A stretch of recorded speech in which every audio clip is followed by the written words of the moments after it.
And I'm Zach. And I'm Jordan, and you're now tuned into The Lighthouse. So February of each year marks a very important time for us as we get to celebrate Black History Month. Right. Are y'all ready to celebrate? I'm ready. Definitely. All day, every day, About to 365. get in on some of these shea butter deals. Right. You know. So I remember back in grade school, and we got to color pictures of Dr. Martin Luther King, and we recited his famous speech, and we learned a little bit about Rosa Parks and Harriet Tubman, and it was always a fairy tale version of these tragic events that happened, though. Yeah. And it wasn't until I got older and started to educate myself that I realized it was kind of Some real history, there's really really a lot of people affected in this. Right, absolutely. So we really didn't learn too much. I mean, we did learn about, I remember Madam C.J. Walker, about her hair products, right? The same pre-rehearsed information that they have lined up in the state curriculum, you know. Right, it's sickening, you know, like even now, the new book you were telling me about. A birthday cake for George Washington. Did you hear about it? I heard a little bit about it. I seen a picture of the cover online. It's ridiculous. A birthday cake for George Washington. Like it's ridiculous. So it's a picture book for kids. Okay. And the author depicted the slaves as like happy, like they running around in the like kitchen. A party? Right. Like they were elated, so happy to be slaves. And it's almost like, where did you get this information from? Because the actual slave Hercules ran away on George Washington's birthday. So it's like, why would he definitely wasn't thinking about making a cake. So the internet was outraged. Yeah. There was even a change.org petition formed to pull the book off the shelves. And that's Scholastic actually, absolutely, it's definitely unacceptable, but Scholastic actually pulled the book from the shelves the other day, which is amazing. That's a big deal, isn't it? It actually is a big deal, and we're taking a step towards change, but like, why would you even create this book? Like, where did you...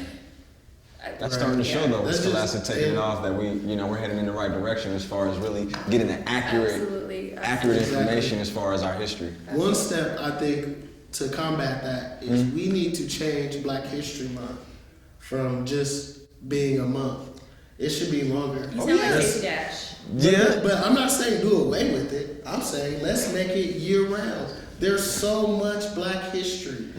As a matter of fact, world history is Black history. Absolutely. There's so many books, there's so much documentation out there about Africans traveling the world and empowering the world. Right. You know, thousands of years before Columbus. There's books.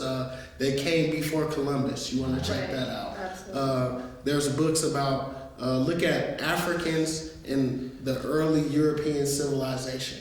Africans started the European civilization. Right. King Charles, the first king of England, was actually Black. Right. So there's so much history out there, you know, for Blacks. It should be year round.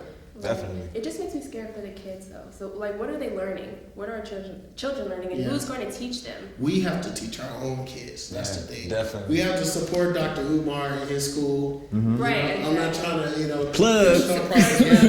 But Dr. Umar and his school setup really researched that. Like, there's concerns about what he's doing with the money, but the main key is everything that he raised, he hasn't touched it yet. It's still there.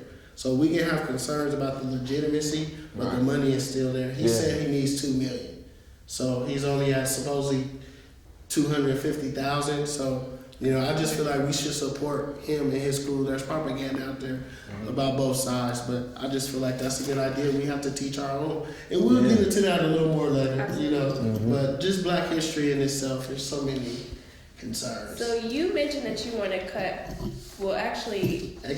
expand Black History Month. But there are a lot of people have criticized Black History Month in the past and said, and they have the same view as you. They say that we should do away with Black History Month. So recently, Stacey Dash said that we should get rid of Black History Month altogether. So what do you guys think about that? The only Stacey we acknowledge is Stacey from the Wood. Okay? Right. Or Stacey Adams. I dedicated every damn thing to this. I had to take a loss so I could cherish this shit. 200 pounds of cushion trying to sell that shit. My amigo said, fuck it, he gon' mail the brick. Soon as I get my hands on it, I'ma... You know what? But what's going on in the recent, last 3 or 4 years, all the activity in the black community, what's going on with the police and all these conspiracy theories, I think that all the stuff that's happening is really bringing it to the forefront as far as the information and us really, knowing what actually it entails. Yeah, what absolutely. we need, So we need those avenues. We need the BETs, like she said. Yes. We need our own stuff. Why wouldn't we? There's a reason why we have those. Exactly. Which brings to mind Jada Pinkett's comment.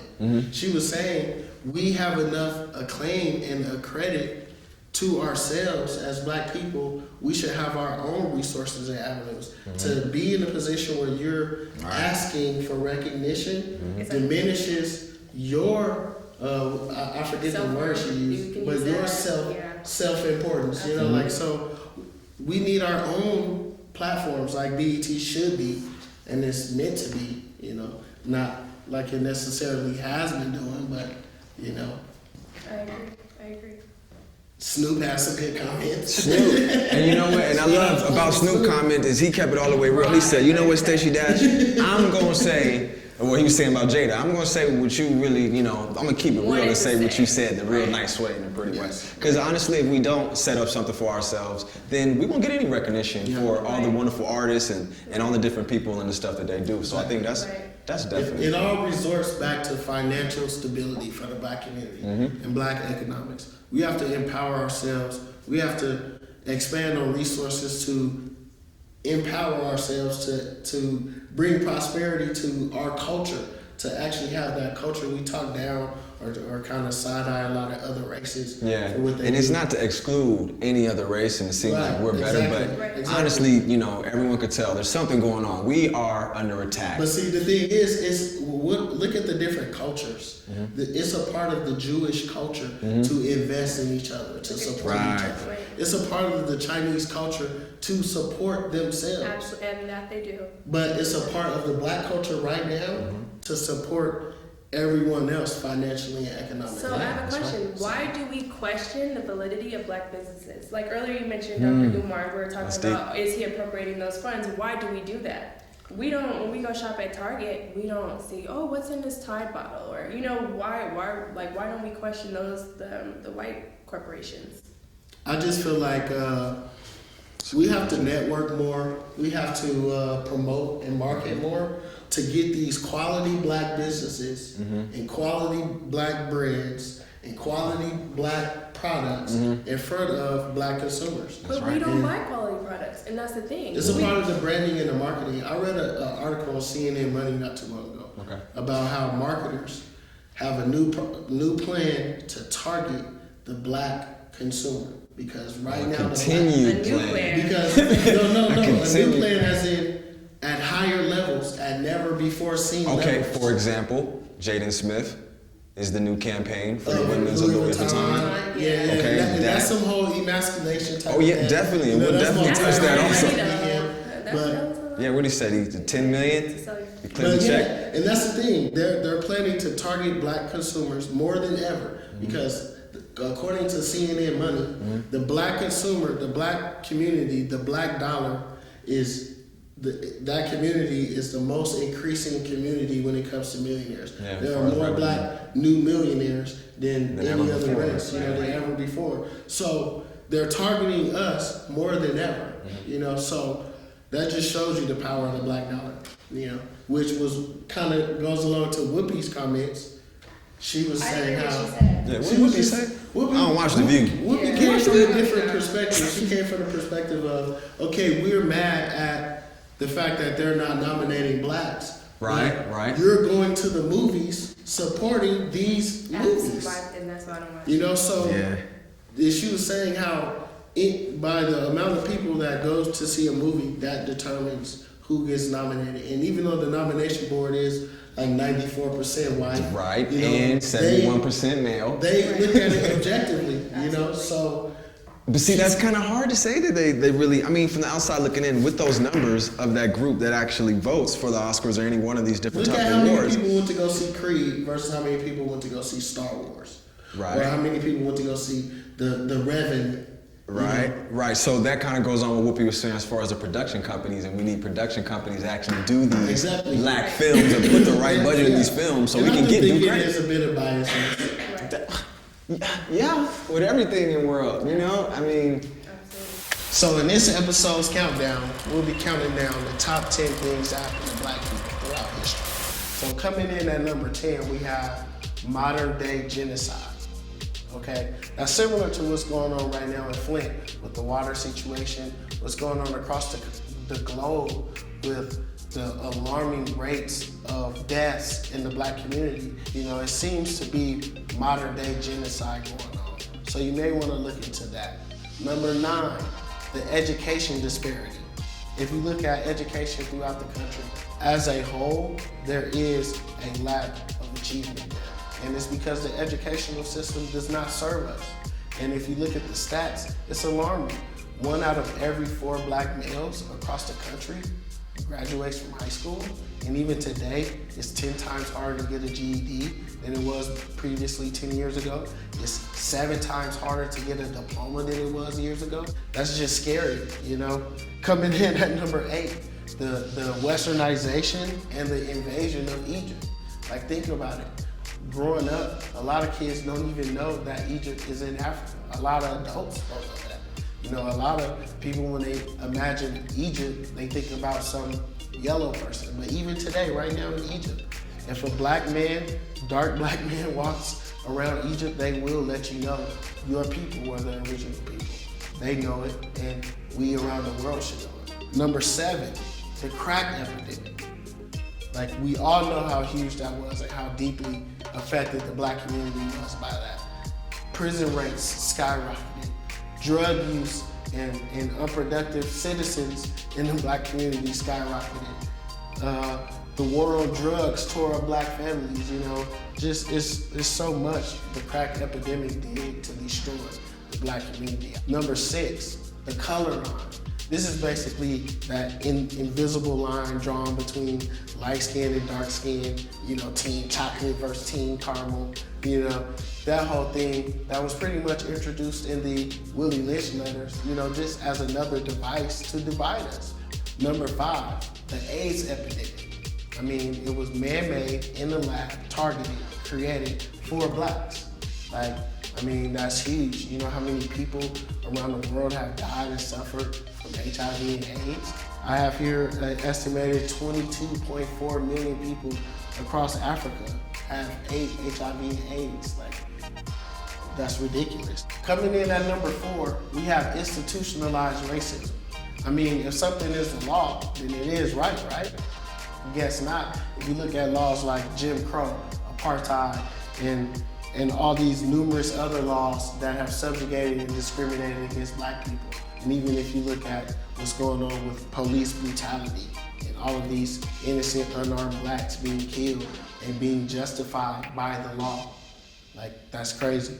Number 3, the institution of religion. On average, every Sunday, nationwide, blacks are giving $3 million in the Christian church. Blacks in the mosque, the Mormon church, Jehovah's Witness, and other religions combined are giving $3 million every Sunday. That's $9 million nationwide that the black church is receiving. So, next, number 2, slavery. I mean, after all this, the Europeans still wanted somebody to come and work for them. We have our history taken from us, our language taken from us, our name taken from us, our families taken from us, and yet, like Maya Angelou said, still I rise. And lastly, but not least, and most important of all, number 1, the colonization of Africa.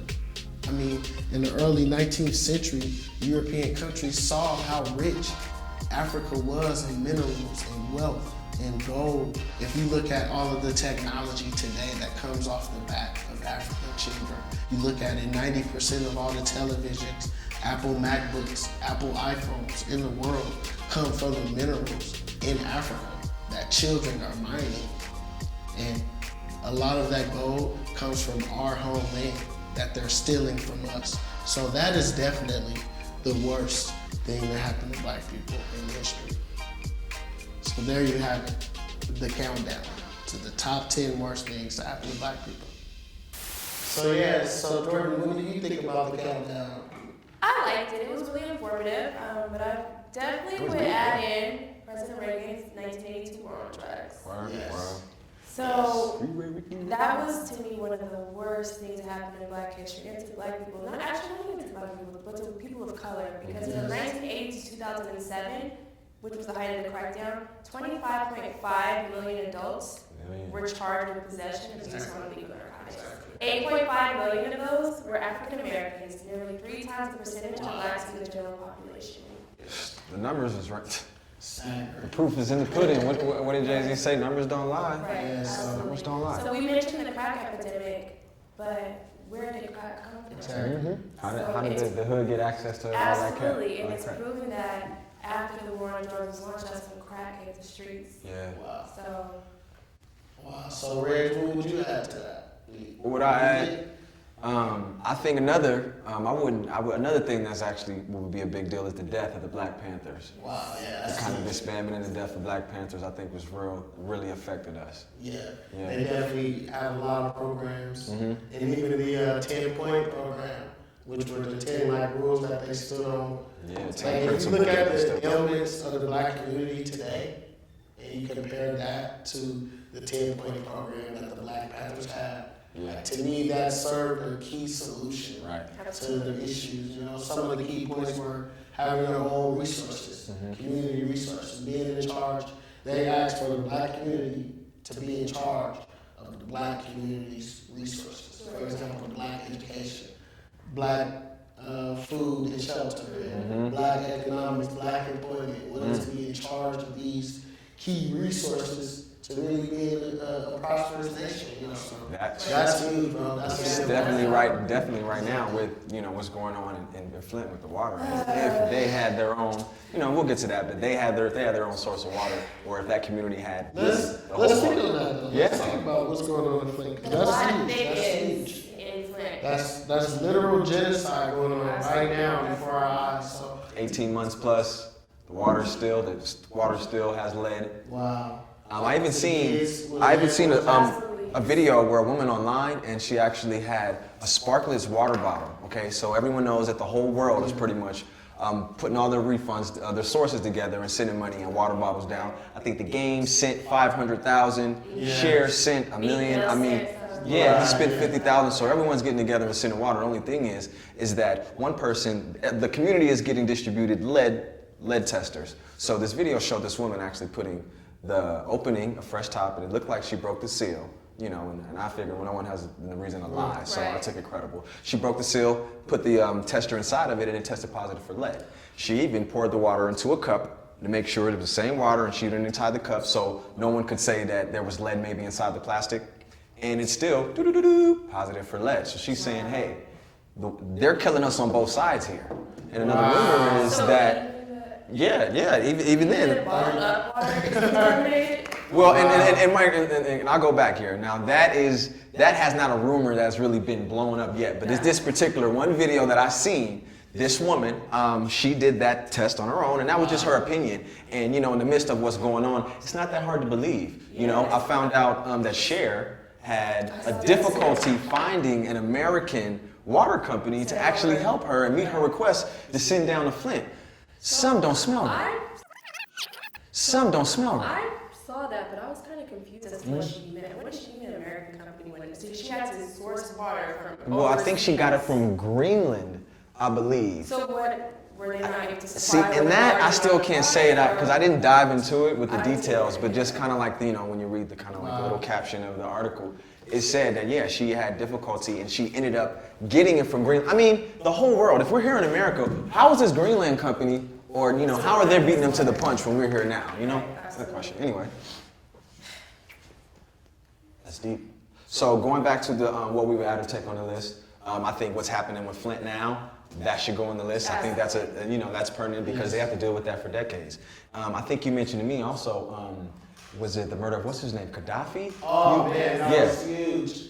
That was huge. Yeah, tell them about what kind of happened with Gaddafi, because I know you kind of got into it. Gaddafi had Libya popping. I mean, free healthcare, free education, 64,000. Right. And Libya is in 60, right? Northern Africa. Yeah. $64,000 grant for every new couple that got married. Oh, wow. If you wanted to start a business, 20,000 grant. You don't have to pay it back. Interest was illegal. Oh, wow. And the It wasn't currency free, it was in illegal. Libya was gold. The currency was gold. So you would get $200 in gold standard. 20,000 in gold. Wow. You know, he could ride down the street. He's riding down the street. It's millions outside. Wow. Like just imagine if Shannon's Barack Obama tweeted, "I'm riding down Sunset Avenue, come say hi," and he's like out up top outside the limousine. Like that's how Gaddafi, the king of Libya, is riding through the streets. Wow. People handing him babies from the window while he's driving. But you know what's crazy is we didn't hear about any of that stuff when it came down to the Libya coverage. It was always war on terrorism, this and that, and it's just no. And it was complete propaganda. It was complete and utter BS by the news coverage to promote and project a total different picture of what was actually going on. Media blackout. And they ended up killing Gaddafi because he was changing the African. He wanted to create a Central African bank for all But African countries. he wasn't trying to build it as if like to be a ruler No. or a monarchy. He was actually like a democracy. To separate Africa from the vultures that's taking over Africa. You know what I'm saying? That's what we talked about, you know, but I thought that was so huge. Another thing I thought of that Jordan reminded me of, the Tuskegee experiment. For generations, for 5 decades, 5 decades in Tuskegee, Alabama, from 1920 until 1970, early 1970s, they did a test for black men. They purposely gave them syphilis to see how the black men will respond to having syphilis. Wow. Untreated. So finally, when people found out, they were outraged and they canceled the program. Less than 10 years later, AIDS hits the street. What a coincidence. Wow. So The numbers. that's The numbers. Tuskegee experiment. That's number, and it's crazy because we talk about all this stuff, and a lot of the kind of subcontext is the media, and the media blackout. And another media blackout that just happened most recently is with Bill Cosby getting the charges dropped. And why have we not heard of that? Why is that? I mean, Bill Cosby was all over the place in the whole world. Every outlet of media was slandering this guy, and to think that the charges were dropped. So hold on, this whole huge conspiracy about Bill Cosby supposedly being a rapist and all of these women coming out of the woodworks, everyone knew it was funny. Everyone knew it was a little funny, but no, but really the nail in the hammer is, hold on, they really dropped the charges for real? See, that shows you that it was a damage to his legacy. Okay, it was to his legacy, and his legacy in the black community was one of the last more positive ones that we had. Okay, so when you pay attention to this stuff and what's going on, you kind of have to see it for what it really is. And that's why we build shows like this and we have discussions like this, and we try to band in together, not to discuss or to exclude anyone. Yeah, or to segregate, but really just to empower ourselves. Just to empower ourselves and bring that understanding that there is a history, and the sources of history in which we got, it may be a little distraught, it may be a little more truth to that, It makes me think about how we're chemically inbred for self-hate, the Willie Lynch litter, that stuff comes to mind. That's why I'm not surprised about comments from Stacey Dash.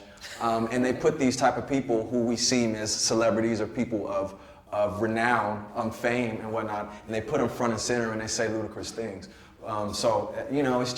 It's time now for us, and that's why we do this, and that's why we love everyone out there supporting us and who kind of follow suit and what we're on and what we're trying to do, because ultimately this lighthouse and this light that we're shining for everyone, this knowledge, it's right there in the age of information. This is what we need to know. Right, absolutely. So I have to ask, where is the Flint, Michigan Facebook filter? I didn't change it. I didn't change it when the Paris thing, the French thing. There was so much outcry for Paris. Where is that same outrage for the people that look like you? Yeah, changes. And you know what? When you think of changes, you don't have to make an act of Congress. okay? You don't have to organize a huge event inside your community. It takes small things, okay? It takes little things just by sharing a little information on your Facebook. I mean, you have first, instead of sharing dumb videos of people fighting on Facebook and World Star and stuff like that, put an informational video, put something about Black history, put something about Black community. You know what? Let's make a point. Hey, this is, a fun little game, and we'll do this on our social media and hashtag every single day. The 28 days of February, let's pick somebody in the African American community, do a quick little, post of them, post them on the Lighthouse Show, and, we'll just start the dialogue, and we hope that everyone kind of buys in, and we could just spread this message, because all we're really trying to do is just share this information and, be excited about ourselves. Absolutely. Yeah. And if you don't know your history, you're bound to be doomed by the same problems, the same downfalls. What they say, what's that expression? To know where you're going, you got to know where you come from, Yeah. And you kind of have to understand why we're in the position that we're in. What's the history? If you're interested in supporting the tragedy and what's going on in Flint, Michigan, we'll have the links in our bio of our YouTube video or any one of our videos, and just feel free to hit that link, and we'll do our best to verify to make sure that the money is going to a credible source. And we don't have to ask for a lot. All of us, we're doing what we can. Anything helps. I mean, everyone across the world is spending millions of dollars and helping, and you know what? That's just what it's about. We are all one. We're all humans, and we just have to band together and help ourselves. So I'm sure anything helps in Flint, Michigan. So, well, we thank you. We appreciate you for tuning into the Lighthouse. Celebrate Black History Month. Be black and proud. It's not just a month, it's a whole year. Do work, have faith, be patient. Make sure you tune into the light. See you guys. Hey everybody, thanks for tuning into the Lighthouse for our special Black History Month edition episode. Make sure that you like our Facebook page, subscribe to our YouTube, follow us on Twitter, follow us on Instagram, and every other social media outlet that you can think about, we'll have it listed below.